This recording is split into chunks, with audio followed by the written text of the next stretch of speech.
eu vou falar dos efeitos da união estável. Os efeitos são os direitos gerados pela união estável. São vários direitos gerados pela união estável. Primeiro, a questão do regime de bens. A união estável, portanto, gera um regime de bens. No silêncio, o regime de bens é o da comunhão parcial de bens. É o que diz o artigo 1725.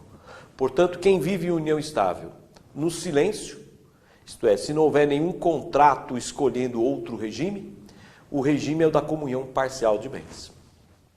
Comunhão parcial, vocês sabem, é aquele regime que os bens anteriores não se comunicam. E os bens adquiridos onerosamente durante a união estável se comunicam. Então, tudo que um adquirir onerosamente durante a união estável se comunica. Independentemente de esforço comum. Independentemente de esforço comum. Ok? Então, comprou uma casa, pertence aos dois. Comprou um carro, pertence aos dois. Então, comunicam-se os bens adquiridos onerosamente, ainda que tenha adquirido com dinheiro próprio, né? Bem adquirido onerosamente se comunica, independentemente de esforço comum.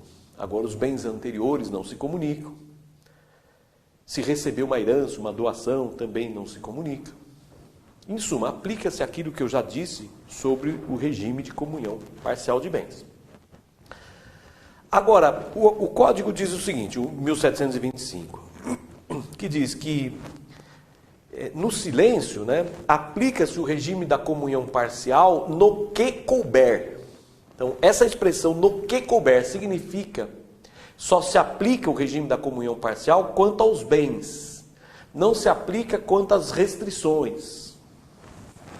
Por exemplo, o cônjuge para alienar imóvel precisa da autorização do outro. Para ser fiador, precisa da autorização do outro. Então, estas restrições não se aplicam à união estável, segundo a doutrina dominante. Assim, companheiro, para ser fiador, não precisa da autorização do outro. Para alienar imóvel, não precisa da autorização do outro. Portanto, se alienou imóvel sem autorização, o negócio é válido. Essa é a posição dominante, tá? Aplica-se o regime da comunhão parcial no que couber. Isto é, aplica só quanto aos bens, quanto às restrições, não. Portanto, para alienar imóveis na união estável é preciso autorização do companheiro? Posição dominante é que não.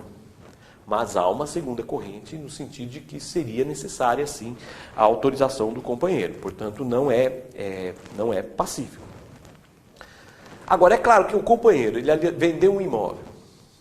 Vendeu um imóvel que se comunicava, um imóvel que, na verdade, pertencia aos dois pelo regime. Se ele vendeu sem autorização, a venda é válida. Só que ele tem que indenizar o outro companheiro.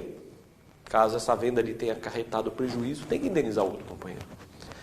Embora seja válida, tem direito à indenização. Ok? Muito bem.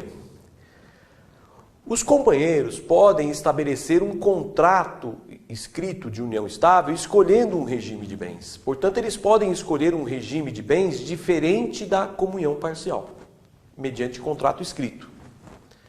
E esse contrato escrito não precisa ser por escritura pública, porque o pacto antinupcial no casamento depende de escritura pública. Já na união estável, para escolher o regime, não precisa de escritura pública, pode ser um contrato escrito aí por instrumento particular mesmo. Poderia, então, através de um instrumento particular, escolher outro regime de bens. Poderia escolher outro regime de bens. Ok?